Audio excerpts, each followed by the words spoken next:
Iran ने help मांगी है, डायरेक्टली या इनडायरेक्टली हेल्प मांगी है इंडियन प्राइम मिनिस्टर से कि वो इसराइल हमास का जो कन्फ्लिक्ट चल रहा है उसमें कोई अपना रोल प्ले करें, कोई अपना मामला को बेहतर करने में फुल फोर्स लगाएं। एक तो ये बात है कि 57 इस्लामिक कंट्रीज क्या कर रहे हैं जो कि फिर इंडिया को ही हेल्प के लिए बुलाया जा रहा है। कुछ फैमिली मेंबर्स समेत किया गया, यानी लेफ्टिनेंट कर्नल खालिद को तो अगवा किया ही गया, बल्कि इसके साथ उनके 2 भाइयों को भी वहां से उठाया गया। और फोर्सेस की केच पंजगो जोप में कार्रवाइयां, 5 दहशतगर्द हलाक हो गए। पाकिस्तान में दहशतगर्दी के लिए अफगान सरजमीन के इस्तेमाल के शवाहिद मंजर आम पर आ गए। सिक्योरिटी ज़राए के मुताबिक पाकिस्तान की तरफ से कई बार अफगान बुरी हुकूमत को शवाहिद से आगाह किया गया।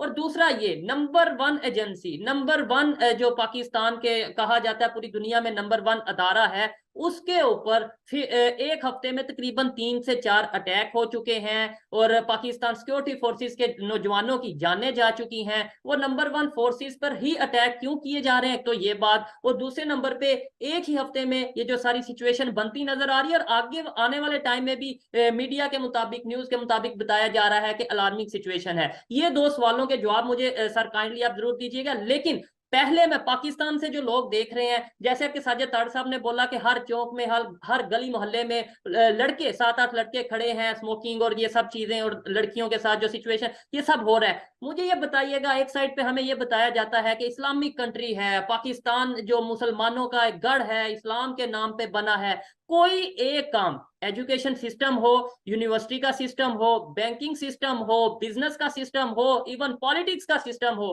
कोई एक काम हमारा शरी निजाम के मुताबिक है जो पाकिस्तान से लोग देख रहे हैं? कम से कम कमेंट जरूर करिएगा। जिन्हें मेरी बातें बुरी लगती हैं, जिन्हें शायद साजिद ताड़ साहब की बातें बुरी लगती हैं कि भाई हमेशा क्रिटिसाइज ही किया जाता है, ये जरूर बताइएगा। सर आपसे जो सवाल है वो यही कि भाई नंबर 1 एजेंसी पे एक हफ्ते में 3-4 अटैक, और दूसरे नंबर पे ईरान ने हेल्प मांगी है इंडिया से। इंडिया ही क्यों, दूसरे बड़े कंट्रीज मौजूद हैं जो कि बड़े बड़े कंट्रीज हैं, बड़ा नाम है, वो ये जंग क्यों नहीं रुकवा सकते? सिर्फ इंडिया क्यों रुकवा सकता है? मैं उसकी वजह ये बताऊंगा चौधरी साहब। एक तो इंडिया जो है इस वक्त दुनिया की 5वीं बड़ी इकानमी, एक तो सबसे बड़ी वजह ये है। दूसरा, टेक्नोलॉजी में उनकी मनापली है, और इजराइल के साथ उनके रिलेशनशिप है 1950 से। और दूसरा मैं ये बताना चाहूंगा, इंडिया एक वाहिद, मैं समझता हूँ एक बड़ी पावर है जिसके ना सिर्फ रशिया के साथ भी रिलेशनशिप है, वहां से तेल ले रहे हैं, वो सारा कुछ असला लेते रहे उनसे, अमेरिका के साथ उनके रिलेशनशिप है। तो मैं समझता हूं कि India can play a wider role. और दूसरी उसकी मैं सबसे बड़ी मिसाल देना चाहूंगा, आपने रिसेंटली खबर सुनी होगी कि 1 लाख भारतीय जो है वो इजराइल काम करने जा रहे हैं। जी बिल्कुल, क्योंकि वहां से फलस्तीनी जो जॉब उन्होंने खत्म की है उनको भरने के लिए। तो और दूसरा, ईरान के साथ जो भारत के रिलेशनशिप है, आपको पता है चाबहार जो सी पोर्ट है वो भारत ने काफी अरसे से लीज सारी डेवलप उन्होंने की है। तो इन सरकम्स, और दूसरा इस वक्त अगर देखा जाए, रशिया और अमेरिका दोनों एक दूसरे के मुखालिफ पार्टी हैं। दरमियान में कोई ऐसा ही पार्टी ही बात करा सकती है जो समहाउ दोनों से रिलेशनशिप रखती हो और न्यूट्रल हो। तो मेरे ख्याल में भारत को उनका कहना मुनासिब है। इस वक्त मेरा ख्याल भारत एक रोल अदा कर सकता है। दूसरा, ईरान के सदर जो है अभी रिसेंटली सऊदी अरेबिया जा रहे हैं, ओआईसी की वहां मीटिंग शुरू होने वाली है। लेकिन मेरे ख्याल में इनको चाहिए था ओआईसी की मीटिंग पहले कर लेते। अब 1 महीना हो गया, 10,000 से ज्यादा फलस्तीनी जाने जो है वो हो चुके हैं लोग। ये जल्द अज जल्द होना चाहिए था, पता नहीं सोची क्यों 15 दिन। लेकिन उसमें चौधरी साहब, मैं आपके अगले जो उसमें क्वेश्चन पे बात करना चाहूंगा कि जब अफगानिस्तान से 2 इशू है इस वक्त आपके टेररिज्म के। एक तो पिछले दौर में पीटीआई गवर्नमेंट ने तालिबान को जो जेलों में थे उनको रिहा किया, जो बड़े बड़े खतरनाक जो उनके कैदी थे उनको रिहा किया गया। और उसके बाद लोग, इनका प्रोग्राम था कि अफगानिस्तान से टीटीपी को ला के पाकिस्तान में सेटल किया जाए। तो 3.5-4 साल उनके पास टाइम था जिसमें वो रीग्रुप कर चुके हैं, वो अपने ठिकाने बना चुके हैं। अभी हम बात कर रहे हैं तो चित्राल के अंदर अब से 1-2 घंटे पहले चित्राल के वाले बॉर्डर पे, पाकिस्तान अफगानिस्तान के बॉर्डर के ऊपर हमला हुआ है, और उसमें 2 दहशतगर्द मारे गए हैं, 4 जख्मी। ये अभी 1-1.5 पहले की बात। तो ये सारे हमारी गलतियां हैं, हम एडमिट नहीं करते। पिछले दौर में टीटीपी को खुला हैंड दिया गया था, और वो 3-4 साल उनको लगे, वो अपने इलाकों में वापस आके उन्होंने अपने अड्डे बना लिए, रीग्रुपिंग उन्होंने कर ली सारी, जो जेलों में थे वो सारे छोड़ दिए गए। तो लेकिन ये कि फिर उन गलतियों को मानना चाहिए था। दूसरा, इस वक्त अफगानिस्तान प्रेशर है कि अफगानिस्तान से लोग जो जा रहे हैं, जो दूसरी साइड पे हैं, वो उसका बदला लेना चाहते हैं। पाकिस्तान में पॉलिटिकल इंस्टेबिलिटी है, इस वक्त इलेक्शन की बातें हो रही हैं, तो वो समझते हैं कि इस वक्त मौका जो है, और आपकी गवर्नमेंट जो है वो केयर टेकर गवर्नमेंट है, जिनके पास कोई मैंडेट मौजूद नहीं है।